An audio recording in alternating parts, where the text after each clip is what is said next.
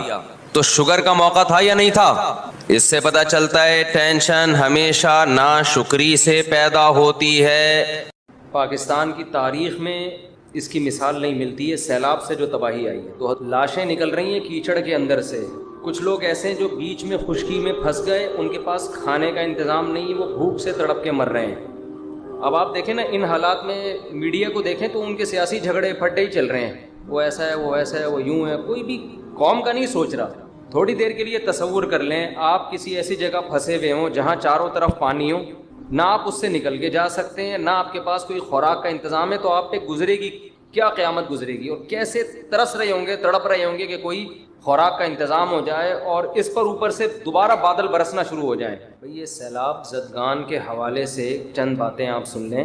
پاکستان کی تاریخ میں اس کی مثال نہیں ملتی ہے. سیلاب سے جو تباہی آئی ہے 2011 میں بھی 10 یا 11 میں بھی آیا تھا سیلاب، مگر اتنی خطرناک نوعیت کا نہیں تھا. لاشیں نکل رہی ہیں کیچڑ کے اندر سے، اللہ بچائے. بچے، کچھ لوگ ایسے ہیں جو بیچ میں خشکی میں پھنس گئے، ان کے پاس کھانے کا انتظام نہیں، وہ بھوک سے تڑپ کے مر رہے ہیں، وہاں تک کوئی پہنچ بھی نہیں رہا. اب اس میں ایک طریقہ تو یہ کہ ہم حکومتوں کو برا بھلا کہتے رہیں. اب آپ دیکھیں نا، ان حالات میں میڈیا کو دیکھیں تو ان کے سیاسی جھگڑے پھٹے ہی چل رہے ہیں، وہ ایسا ہے، وہ ایسا ہے، وہ یوں ہے. کوئی بھی قوم کا نہیں سوچ رہا. تھوڑی دیر کے لیے تصور کر لیں، آپ کسی ایسی جگہ پھنسے ہوئے ہوں جہاں چاروں طرف پانی ہو، نہ آپ اس سے نکل کے جا سکتے ہیں، نہ آپ کے پاس کوئی خوراک کا انتظام ہے. تو آپ پہ گزرے گی کیا قیامت گزرے گی، اور کیسے ترس رہے ہوں گے، تڑپ رہے ہوں گے کہ کوئی خوراک کا انتظام ہو جائے اور اس پر اوپر سے دوبارہ بادل برسنا شروع ہو جائیں. تو اس موقع پہ ہماری بہت بڑی ذمہ داری ہے کہ ہم اس قسمہ پرسی میں جو لوگ پڑے ہوئے ہیں، ہم ان کو بے یار و مددگار نہ چھوڑیں. اچھا، اس میں ایک گڑبڑ یہ بھی ہے کہ جب بھی ملک میں اس طرح کے حالات آتے ہیں، بہت سے فراڈی لوگ ان حالات کو کیش کرا کے اپنی جیبیں بھرنا شروع کر دیتے ہیں. کیونکہ لوگوں کے دل میں ایک جذبہ ہوتا ہے نا تعاون کا. کسی نے بھی کہہ دیا میرے ماموں کا وہاں گھر ٹوٹ گیا، لے بھائی اتنے پیسے لے لے. کسی نے بھی کہہ دیا میرے خالہ کے ساتھ وہاں بیوہ خالہ تھیں، ان کا بیچاری کا گھر ٹوٹ گیا، لے بھائی اتنے پیسے. یہ کام آپ نے نہیں کرنا، کیونکہ بہت سے فراڈی لوگ کیش کرا رہے ہوتے ہیں اس قسم کے حادثات کو. آپ کہہ سکتے ہیں فراڈی ہوگا تو وہ جانے، اللہ جانے، ہم نے تو پیسے دے دیے نا. بھائی آپ کے پیسے دینے سے نقصان یہ ہوگا کہ جہاں لگنے چاہیے تھے وہاں نہیں لگتے. یا تو آپ کے پاس اتنا پیسہ ہوتا نا، پھینکتے رہو بیٹھ کے کہ چلو فراڈی ہے تو بہت سے نیک لوگ کو بھی لگ جائے. آپ نے تو محدود پیسہ دینا ہے نا. تو ایسے موقع پہ سب سے بہتر طریقہ تو یہ ہے کہ جو ہمارے تاجر لوگ ہیں وہ خود اپنی گاڑیوں میں جائیں. میں 2010 میں یا 11 تھا، ہم لوگ کشتیوں میں گئے تھے اندر، کشتیوں میں، کیونکہ گاڑیوں کے راستے بند ہو گئے تھے. وہ کشتیاں ان جگہوں پہ چلی ہیں جہاں اصل میں خشکی تھی، لیکن اتنا پانی کھڑا ہو گیا تھا کہ ہم لانچوں کے ذریعے اندر گئے اور اندر گھر گھر جا کے ہم نے خوراک تقسیم کی تھی. تو اصل تو یہ ہے کہ خود سے جائیں. میرا بھی ارادہ ہے انشاءاللہ ان قریب سفر کرنے کا، بلوچستان یا سندھ کی طرف میں بھی جاؤں گا انشاءاللہ. جو ٹوٹا پھوٹا ہم سے تعاون ہو سکا ہم کریں گے انشاءاللہ. اور میرا ارادہ ہے پاک ایڈ ویلفیئر ٹرسٹ کی طرف سے جانے کا، کیونکہ جو ٹرسٹ ہوتے ہیں، جو ریلائبل ٹرسٹ ہوتے ہیں، ان کو اندر کے حالات پتہ ہوتے ہیں. اب ہم جائیں تو ہم تو اجنبی ہیں نا، تو ہمیں کیا پتہ کہ کہاں کیا ہو رہا ہے. تو خود سے میرا بھی ارادہ ہے انشاءاللہ جانے کا، لیکن آپ بھی کوشش کریں خود سے جائیں. اور ایسا نہیں کہ کنارے پہ بس خوراک بانٹ کے آ جائیں. آپ ہمیں بہت افسوس کے ساتھ کہنا پڑتا ہے کہ جب میں 2010 یا 11 تھا، مجھے صحیح وہ سال یاد نہیں ہے، میں گیا تھا سیلاب زدگان کی مدد کے لیے. تو میں نے بعض ٹرسٹوں کو دیکھا، بعض، سب کی بات نہیں کر رہا، خوب سمجھ لیں. بعض لوگ کیا کر رہے تھے، شہر میں نا لائن لگا کے خوراک بانٹ رہے ہیں, ویڈیو بنا رہے ہیں اور میڈیا پہ ڈال رہے ہیں, اور اندر بالکل بھی کام نہیں ہے جہاں لوگوں کو زیادہ ضرورت ہے. جو پانی میں اندر دور دراز گاؤں میں لوگ پھنسے ہوئے ہیں ان تک کوئی بھی نہیں جا رہا. کچھ تھے مخلص, کوئی بھی نہیں جا رہا کا مطلب ہی نہیں, کوئی بھی نہیں, کچھ تو مخلص ہر جگہ ہوتے ہیں, لیکن بہت سے لوگ یہ کام کر رہے تھے. ہمیں افسوس اس پر ہو رہا تھا کہ یار جہاں چینل کی طرف سے کوریج ہو رہی ہے وہاں تو ایسی خوراکیں بانٹی جا رہی ہیں, جہاں کوئی چینل والا جانے کے لیے تیار نہیں ہے. اب یہ سوشل میڈیا اس وقت زیادہ متحرک نہیں تھا, تو جو جہاں کوریج نہیں ہو رہی, اندر پانیوں میں جا کے چھوٹی چھوٹے جزیرے بنے ہوئے ہیں, خشکی ہے, وہاں تو کوئی بھی نہیں جا رہا. وہاں چونکہ کوئی کوریج دینے کے لیے تیار نہیں ہے تو وہاں خوراکیں تقسیم نہیں ہو رہی ہیں. تو یہ بھی کچھ تھوڑا سا, بعض ٹرسٹ ایسے ہیں جن پہ ٹرسٹ نہیں کیا جا سکتا, اچھے بھی ہیں برے بھی ہیں, دونوں طرح کے ٹرسٹ چل رہے ہیں. بعض لوگ تو ٹرسٹ بناتے ہیں بلیک منی کو وائٹ کرنے کے لیے, ایسے بھی ٹرسٹ ہوں گے, یقیناً ہے, ہمارے ملک میں سب کچھ ہوتا ہے تو یہ کیوں نہیں ہوتا. تو آپ کسی ریلائبل ٹرسٹ پہ ٹرسٹ کریں. آپ